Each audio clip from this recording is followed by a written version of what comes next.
I'll start from the scratch only. From File, select New Project, select Java Application, click on Next button. Type the name of your project. This project may include n number of frames. So I'm giving my project name Demo. You don't need to change these, as this is the location of your project, which is by default in the Documents and netbeans project folder. You have to uncheck this Create Main Class. I'll uncheck this button and then click on this Finish. So as you can see, the name of my project is Demo. These are other projects, but I don't need to do with all these projects. I am just focusing on this. So this is the project which I have created just now. You have to double click this, and this is the default package. Right click on this default package, select New and go to JFrame form. This way you may select or you may insert many JFrame forms in your project, as your project may include n number of JFrame forms. I am giving this name as Tutorial 1 and Finish. Now in my previous videos I have shown how to change the layout of your JFrame form. In this video I'll just take a panel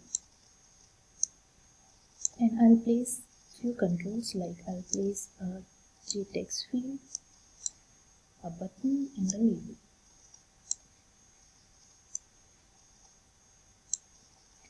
Now the best way or the easiest way to change the text of these controls is by selecting any of the controls. Press this space bar key. The text will be selected in that. Then you can use a backspace key and type the text which you want to show in your control. Like I am typing OK. And when you click outside, this will be changed.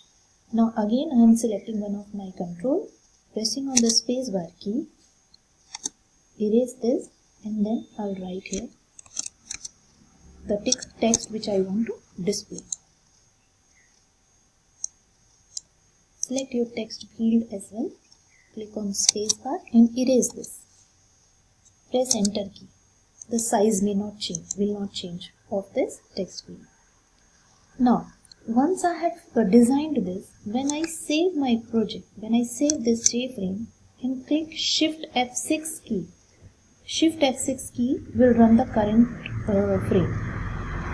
Shift and F6. See. Now this is the size. Sometimes when you do not set the size of your JFrame, this may appear at the top left corner of your window and the size will be shown is something like this. Then you have to click on this maximize button and then maximize your JFrame. So to avoid this and to set the size of your JFrame, go to source. This is the designing part and this is the coding part, coding area. Go to the source code area.